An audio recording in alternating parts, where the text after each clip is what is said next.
Hello and welcome to Senior Solutions, where we bring you topics affecting seniors and their loved ones. And I'm your host, Mindy Felinton.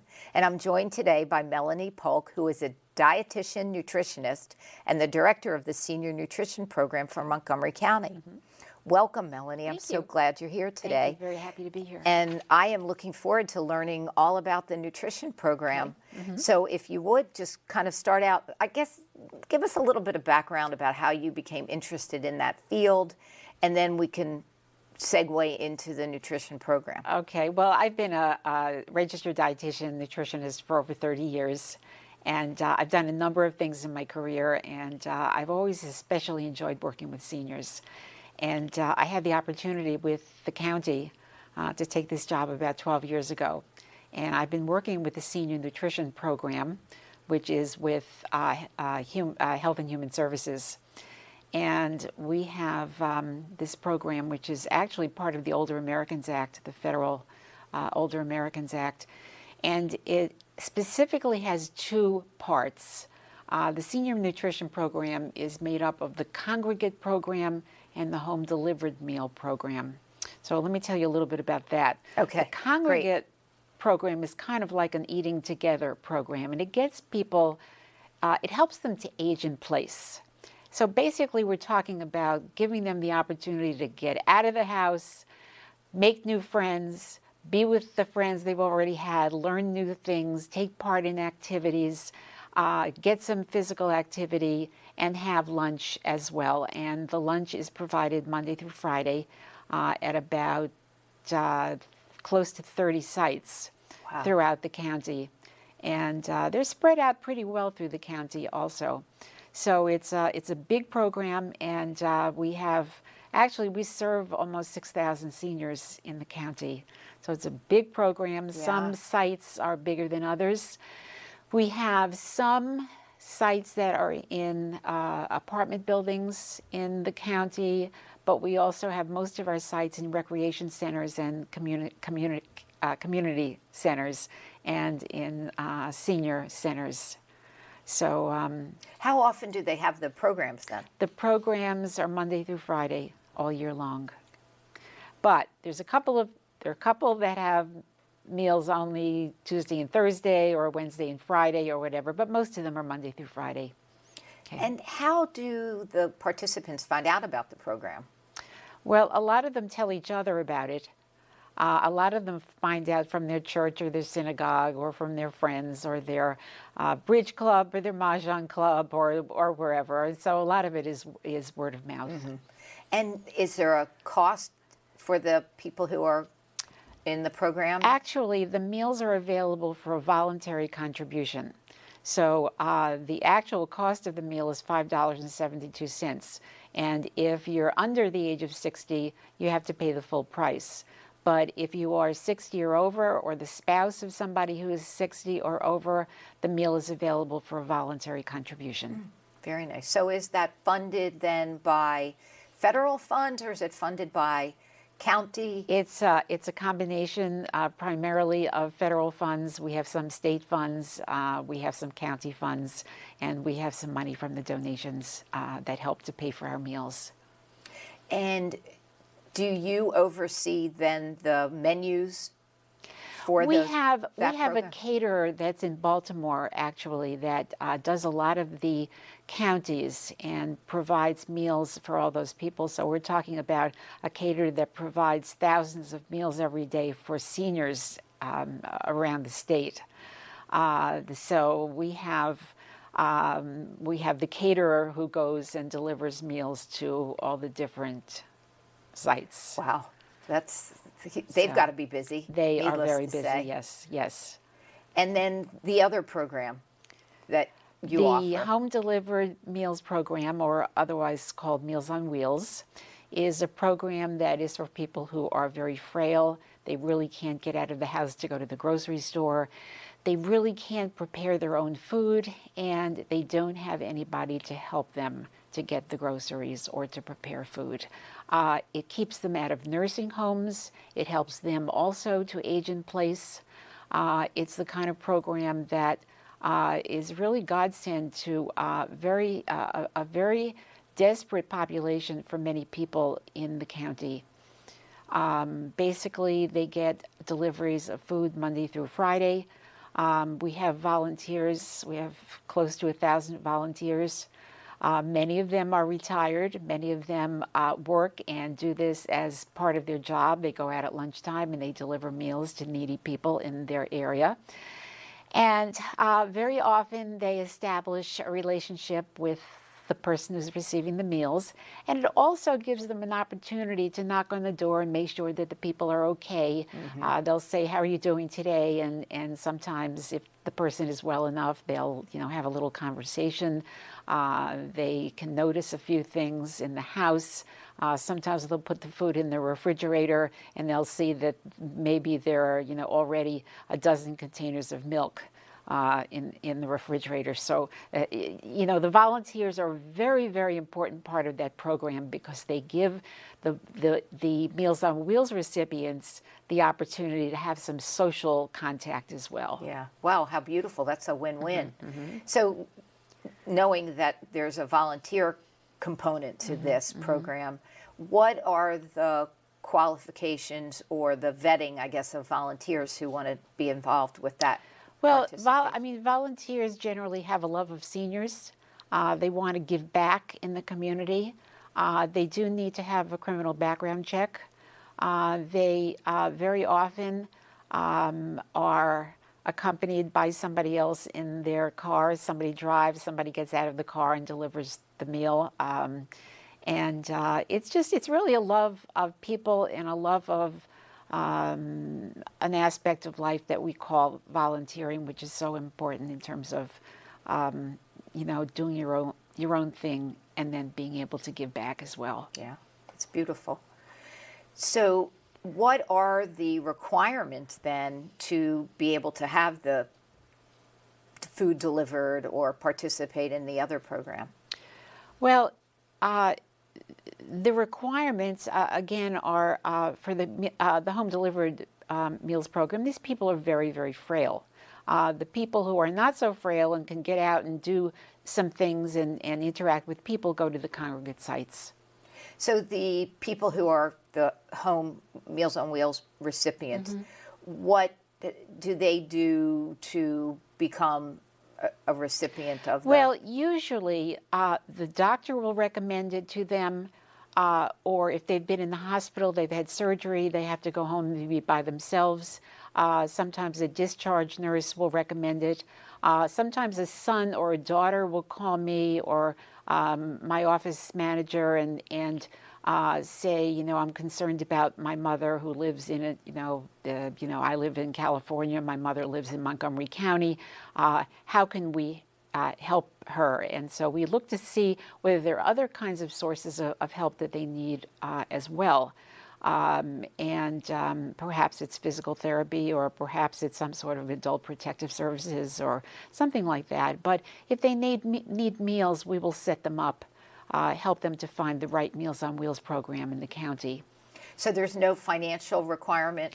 Well, again, it's the same thing. If they're over 60, then the meal is available for a voluntary contribution. Many of the people who get Meals on Wheels pay the whole cost of the meal. Many of them can't pay anything. Some of them are very low income, but some of them are able to pay the entire cost. And so there's no, for example, what I was trying to get at, I guess, is there's no assessment that's made by the county to determine their level of There is an need. assessment. There is an assessment that is done. Usually there's a volunteer or the president or the director of the Meals on Wheels program will either go out to their house or they will call them on the phone and they will do an interview and find out why they need Meals on Wheels. Are they eating 3 meals a day? Are they at high nutritional risk? Do they have any degree of social interaction? Can they cook on their own? Can they go out and get groceries on their own?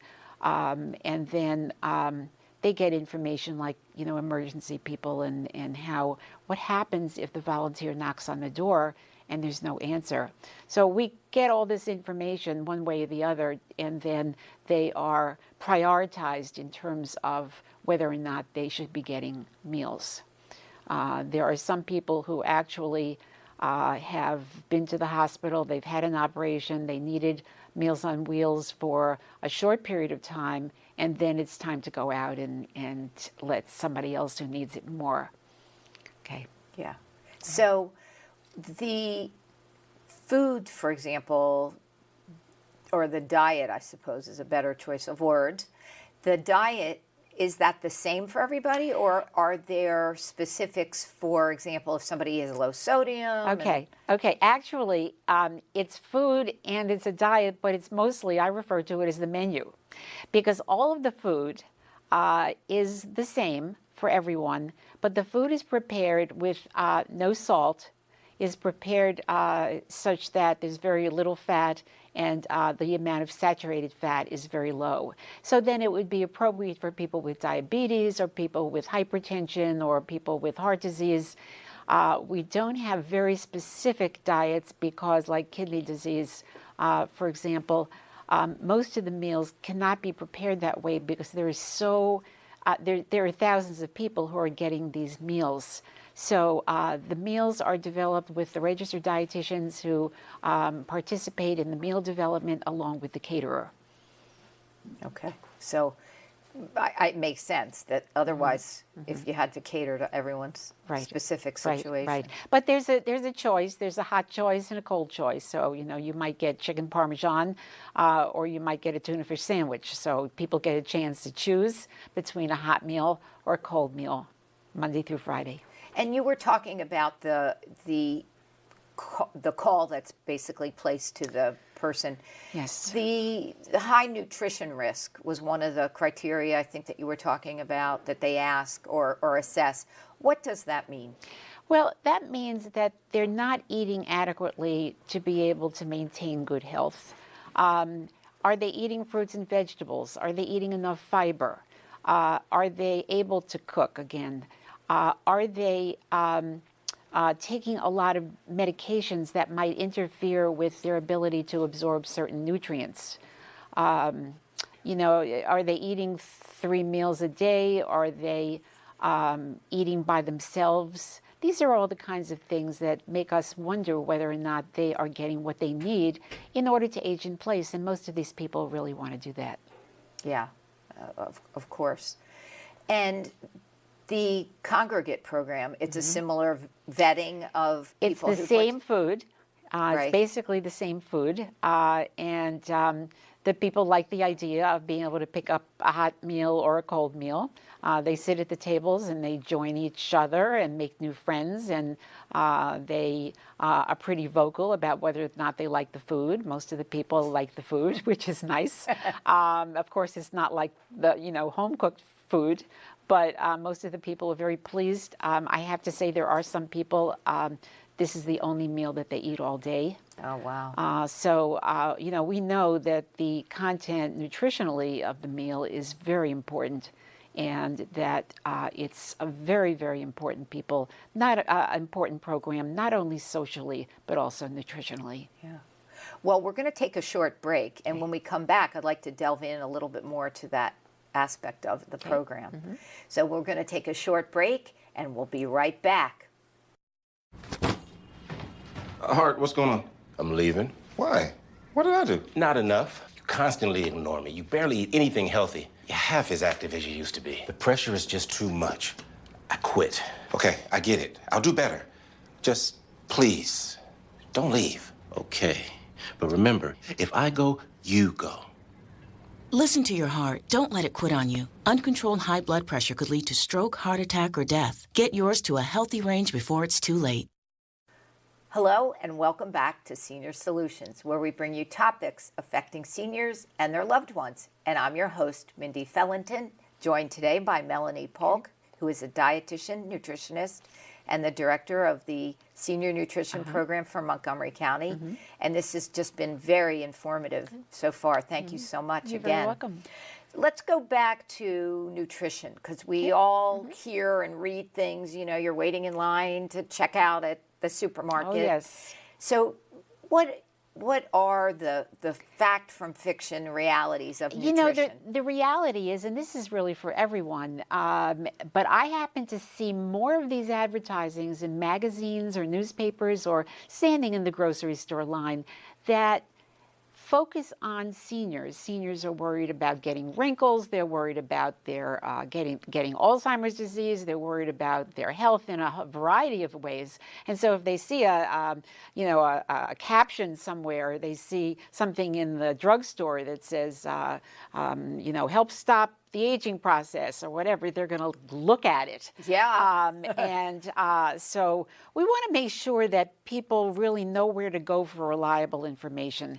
And I think that, if you say to somebody, and this is, anybody, and they say something that's not true, and they say, where did you hear that? And they say, my tennis instructor told me that. It's gospel. Clearly, yes, or my next door neighbor told me that, or, I heard it on, whatever show on TV, where that even though the person is supposedly an expert, that they really aren't. They don't have a background in nutrition.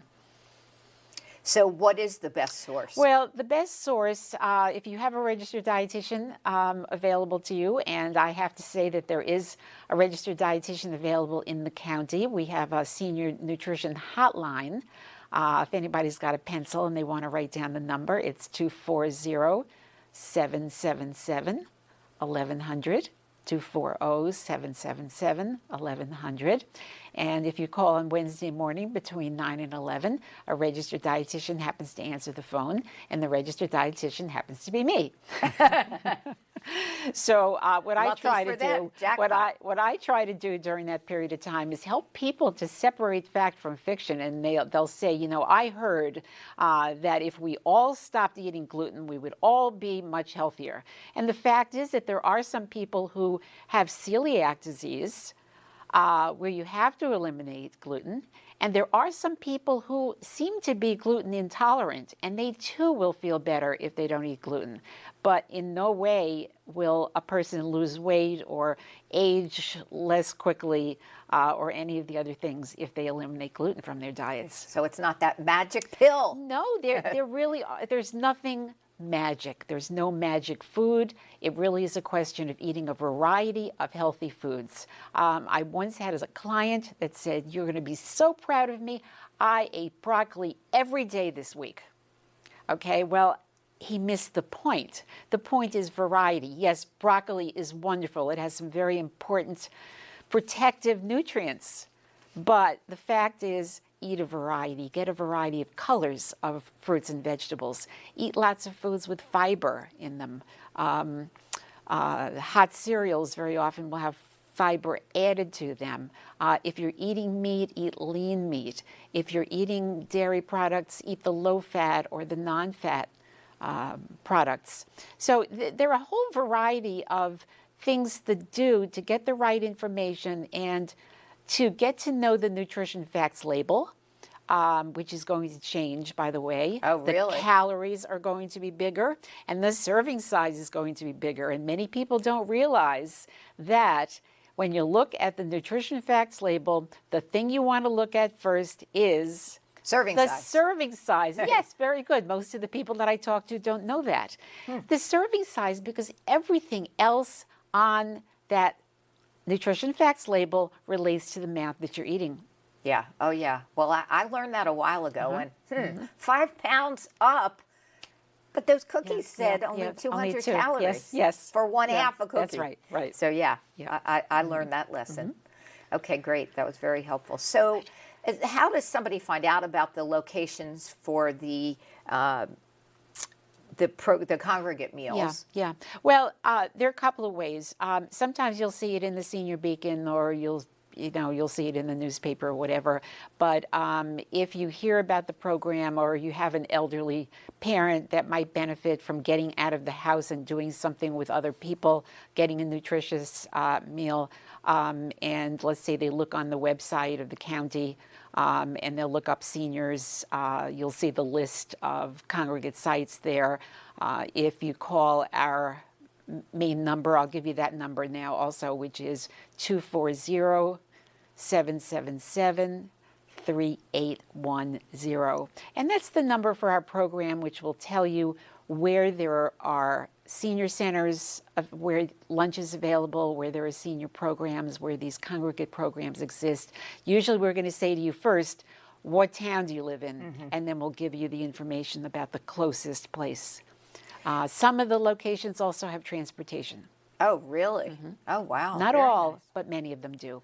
And are there programs specifically for certain ethnic? Oh, absolutely. This is one of the reasons why we are a really special program in Montgomery County. We have a very multi-ethnic population here, and the Senior Nutrition Program has contracts with a variety of different ethnic programs. We've got a couple of Chinese programs, we've got Korean programs, we've got Vietnamese programs, we also have a kosher program. These people, many of whom don't even speak English, or they just came over to this country. They might live with their children.